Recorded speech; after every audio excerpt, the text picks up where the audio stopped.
En particular, vamos a hacer referencia a la inmunidad frente a los helmintos. Es sabido que en las áreas endémicas de estas parasitosis, la mayoría de los individuos que se infectan alcanzan cargas parasitarias de intensidad leve o moderada. Y una pequeña parte de las personas desarrollan cargas severas. Esto es un equilibrio que se desarrolla en la mayoría de los individuos infectados y que es el resultado de millones de años de coevolución entre los hospedadores y los parásitos. Esto conduce al desarrollo de respuestas inmunes defensivas por parte de los hospedadores y al desarrollo de mecanismos inmunomoduladores por parte de los helmintos.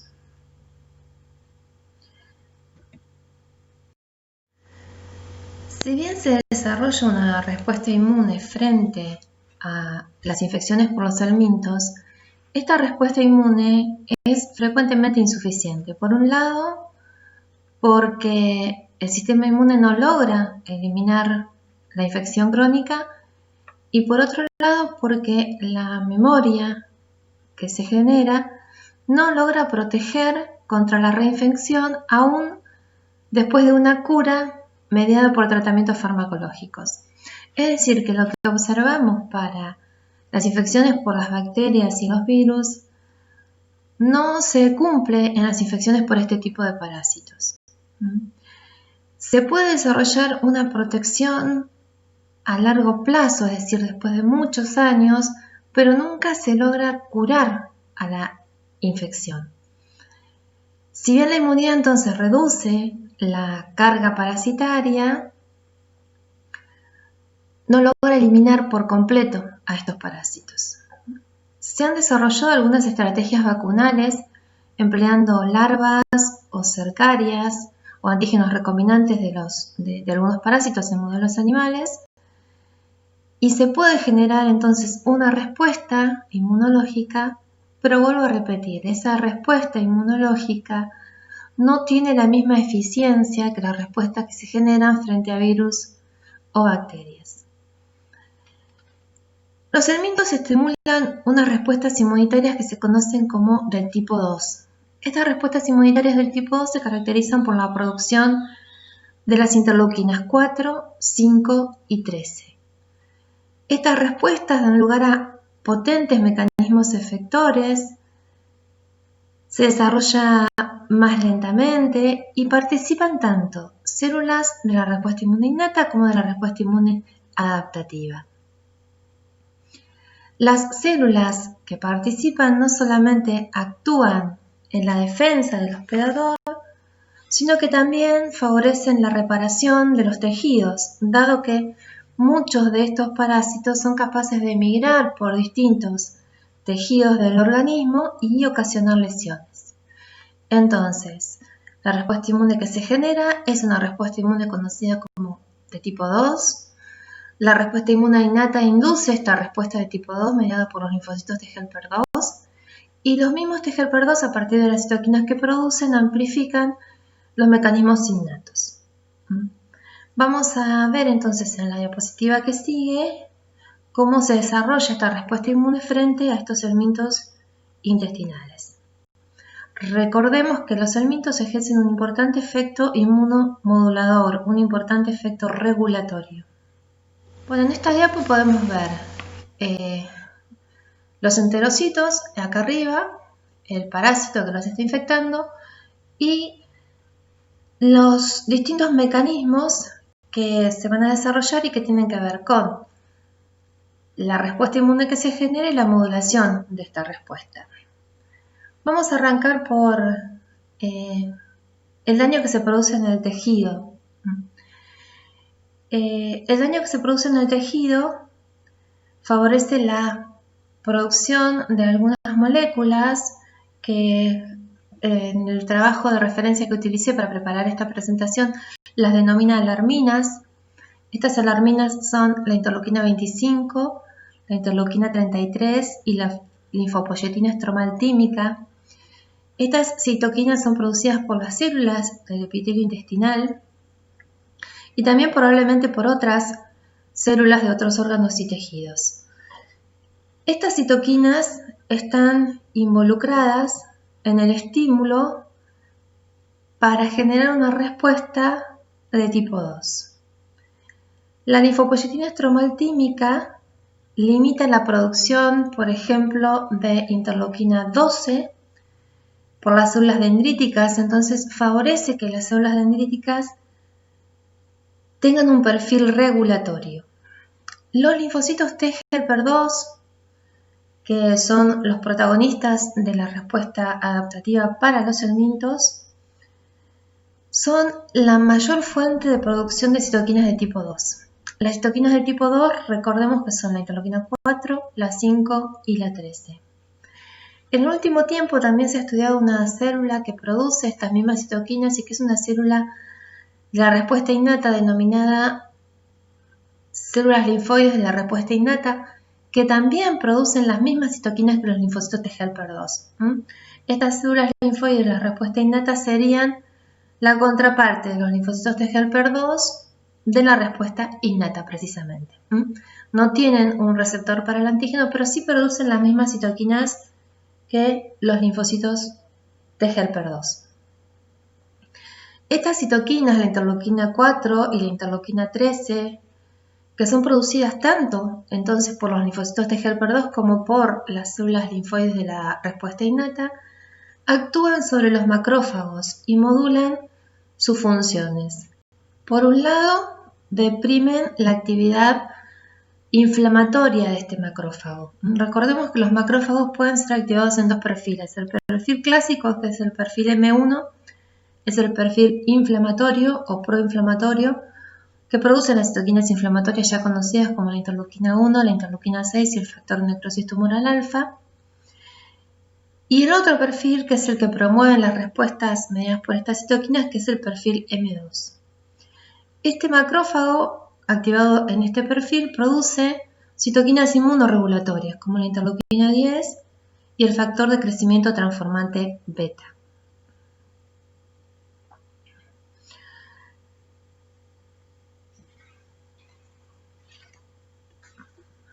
Estos macrófagos participan, activados en este perfil de M2, participan en la resolución de heridas y también pueden tomar parte en forma indirecta en la resistencia frente a estos helmintos. Los macrófagos juegan un papel importante también en regular las respuestas inflamatorias que pueden ocasionar también los linfocitos T helper 2. Se ha visto que en ratones cuyos macrófagos no pueden diferenciarse de este perfil M2, la infección por esquistosomas resulta en la formación no controlada de granulomas que alcanzan mucho mayor tamaño que los que se desarrollan en ratones de grupo control que sí tienen un perfil de activación de macrófagos M2. En estos animales que no pueden desarrollar este perfil M2 hay una deficiencia enzimática y los ratones mueren por inflamación mediada por los linfocitos T helper 2. Si vamos al otro punto de esta diapositiva, habla sobre la acción de los antígenos de excreción-secreción que liberan los helmintos. Estos productos de excreción-secreción liberados por los helmintos actúan o modulan la actividad de las células dendríticas. Y la modulan de dos maneras diferentes. Por un lado, inducen una menor expresión de moléculas coestimulatorias en esta célula dendrítica. Recordemos que las moléculas coestimulatorias son CD80, CD86. También disminuyen estas células dendríticas la síntesis de mediadores proinflamatorios, como la interleuquina 12 y el factor de necrosis tumoral alfa. Esto trae como consecuencia de que esta célula dendrítica no favorezca la diferenciación de los linfocitos T helper a T helper 1 o T helper 17. Es decir, estas células dendríticas van a adquirir un fenotipo regulatorio con incremento en la producción de interleuquina 10 y factor de crecimiento transformante beta. Esto entonces favorece la diferenciación de los linfocitos T helper a linfocitos T helper 2.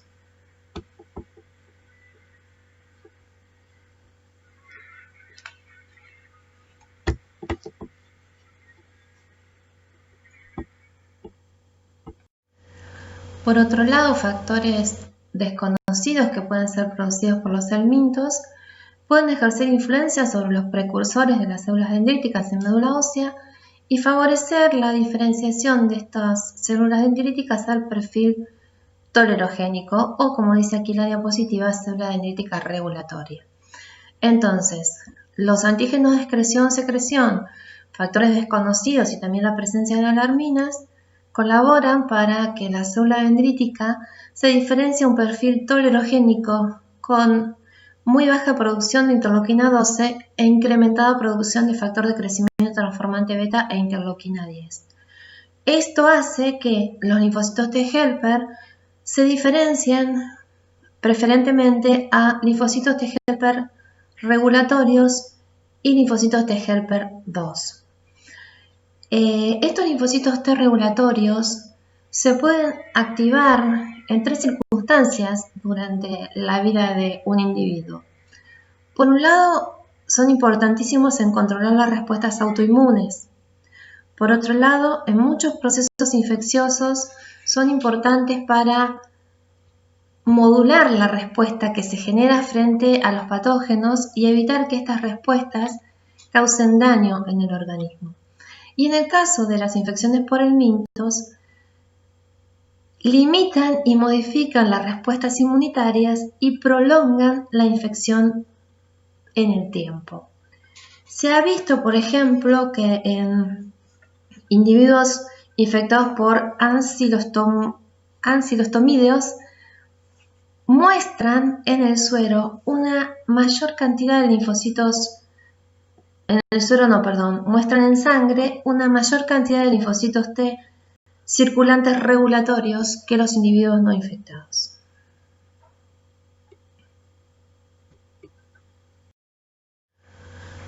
Bueno, esta diapositiva es para que ustedes recuerden los distintos perfiles a los que puede diferenciarse un linfocito T helper luego de su interacción con una célula dendrítica, para que recuerden las citoquinas que producen y en qué función participan principalmente. Los linfocitos T helper 1 producen interferón gamma, participan en la activación de macrófagos en un perfil inflamatorio y la producción de inmunoglobulina G. Son importantes para defendernos frente a los patógenos intracelulares y pueden tener alguna función en enfermedades autoinmunes porque pueden ejercer algún daño en los tejidos. Los linfocitos T helper 2, que producen las citoquinas 4, 5 y 13, favorecen la activación de eosinófilos, de mastocitos, la producción de inmunoglobulina E y la activación alternativa del macrófago. Entonces participan en la defensa frente a los parásitos helmintos, de modo que estos parásitos puedan mantenerse con una carga adecuada dentro del hospedador. Recordemos, no logran eliminarlo. Y en muchos casos desarrollan, estas citoquinas participan en el desarrollo de enfermedades alérgicas. En relación a los linfocitos T helper 17, producen interleuquina 17 y 22, participan en los procesos de inflamación neutrofílica y monocítica y son importantes para bacterias extracelulares y hongos y pueden participar en el desarrollo de algunas enfermedades autoinmunes.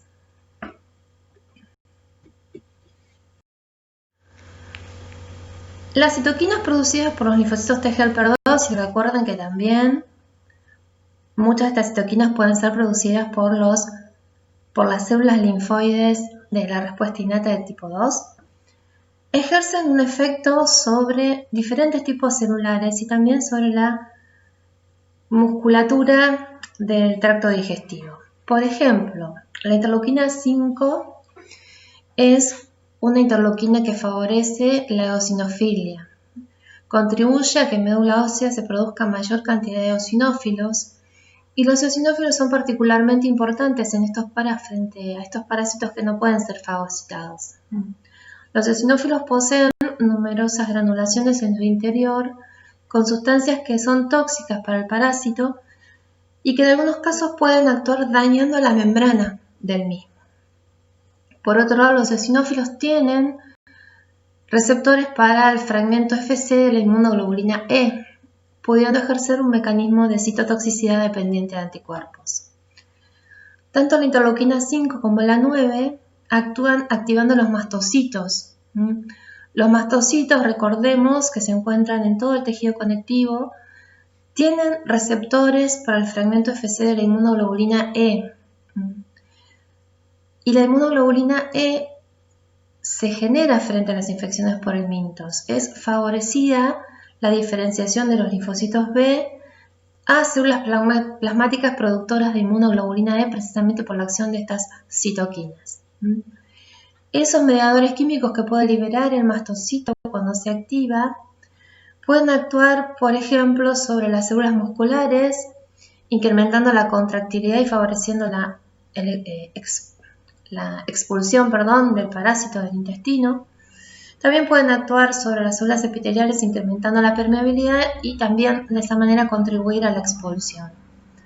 Por otro lado, las interleuquinas 4 y 13 también actúan sobre mastocitos y basófilos y también actúan sobre células epiteliales, células musculares, células de Goblet, que recordemos, lo vimos en la clase anterior, que son células productoras de mucus, es decir, favorecen la activación de estas células para que se produzcan mayor cantidad de mucinas.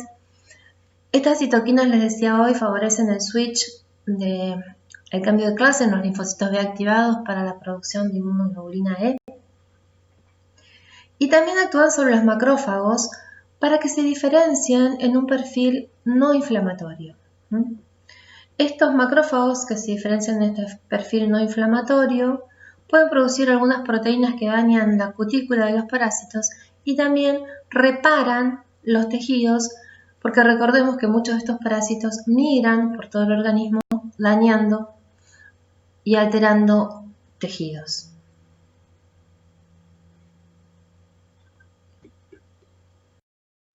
La capacidad entonces que tienen los helmintos de modular la respuesta inmunológica de los hospedadores les permite sobrevivir en los hospedadores, atenuar los efectos inflamatorios que la respuesta inmune puede desencadenar en los individuos parasitados y también reducir los daños inmunopatológicos que se asocian a estas respuestas.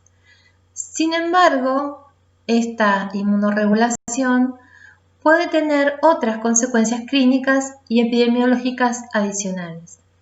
Estas consecuencias pueden aparecer en algunas infecciones, en los fenómenos alérgicos y autoinmunes y en las respuestas frente a vacunas o tumores. En particular, frente a las infecciones, en los lugares donde coexisten las infecciones por helmintos y las infecciones por otros microorganismos patógenos como el virus del HIV, Mycobacterium tuberculosis y el Plasmodium sp.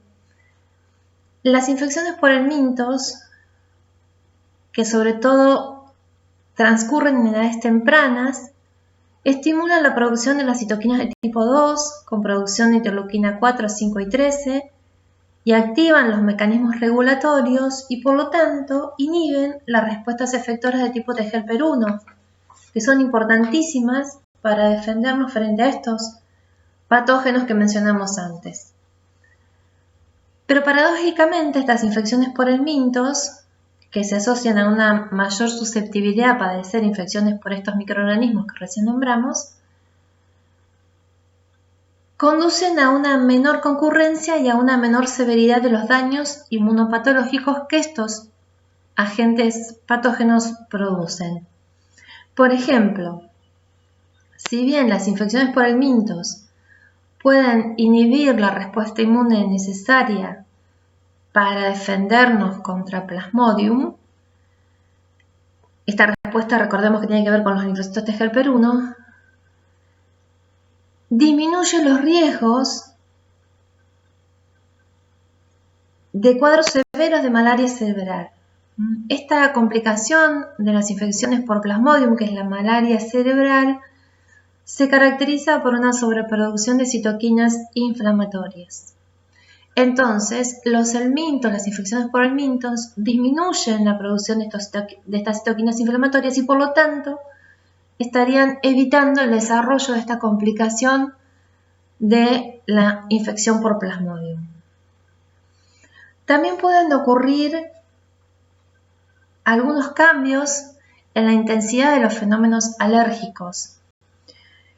Se ha visto que en los países industrializados la prevalencia de estos eventos alérgicos se ha incrementado. Esto se relaciona con la hipótesis de la higiene.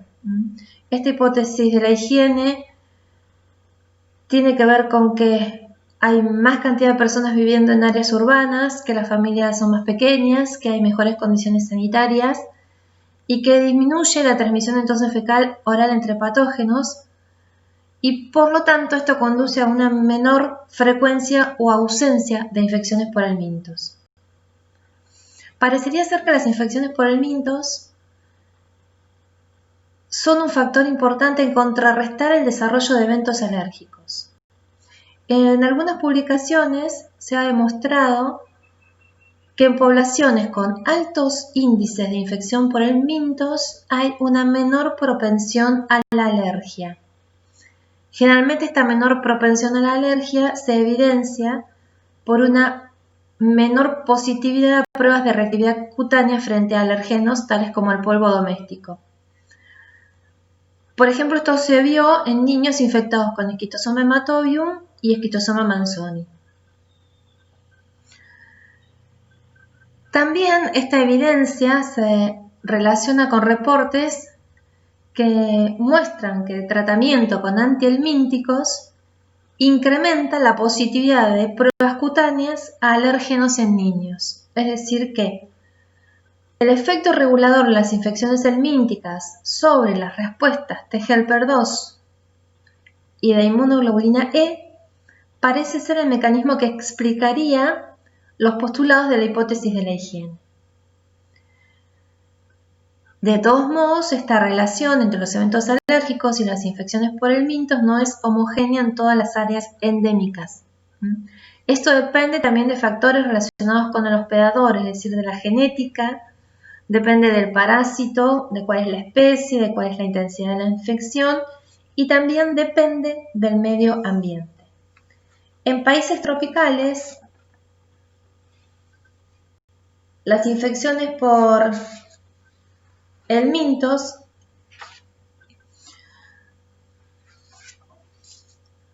pueden dar lugar a efectos inmunosupresores o también pueden dar lugar a efectos inmunopotenciadores. Por ejemplo, en algunas infecciones por Ascaris lumbricoides se pueden incrementar la frecuencia de fenómenos alérgicos.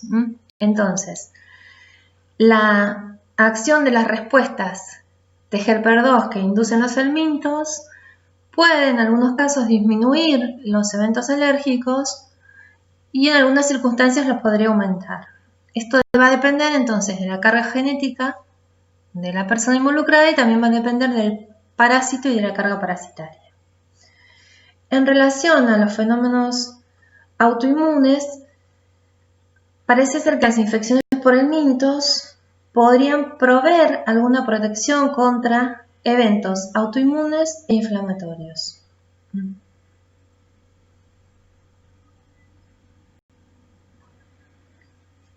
Y por último, vamos a hablar de la disminución de las respuestas a vacunas.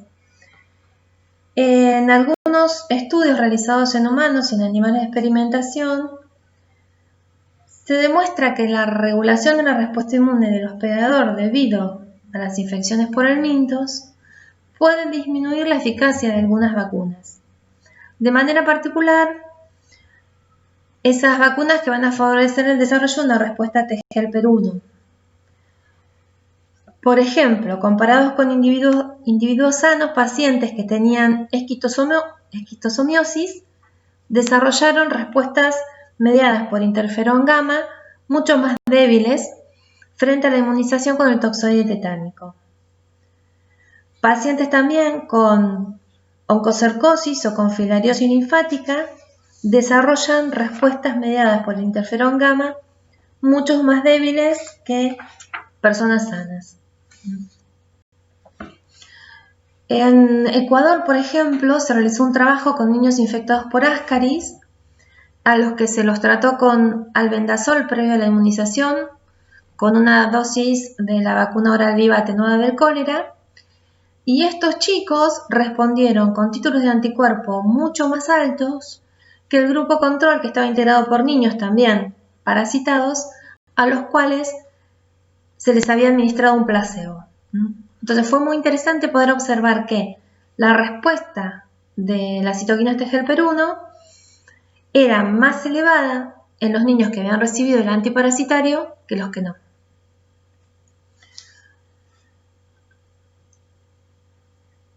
Estudios que se realizaron en modelos animales también reiteran estos resultados observados en humanos. Por ejemplo, en cerdos, la infección por Ascaris altera la eficacia de una vacuna contra un microorganismo que ocasiona enfermedades en el cerdo. Y en ratones, la infección, por ejemplo, por Esquitosoma manzoni, interfiere con los efectos protectores de algunas vacunas ensayadas en ellos. En relación a la frecuencia de algunos tumores y las infecciones por parásitos, es posible que las infecciones por helmintos comprometan la vigilancia inmunológica en procesos neoplásicos. Existen algunas asociaciones entre las infecciones por parásitos y determinados tumores. Por ejemplo, se ha demostrado una asociación entre la infección por Esquistosoma hematobium y el cáncer de vejiga, posiblemente relacionada con el egreso de huevos de este helminto por la pared vesical. Es decir, entonces, que a través de esta inmunomodulación que producen los helmintos, se puede disminuir entonces la vigilancia frente al desarrollo de tumores. Bueno, con esta última diapositiva damos por terminada esta segunda parte de la clase. Desde ya les agradezco mucho la atención. Pueden consultar bibliografía en el Moodle. Muchas gracias.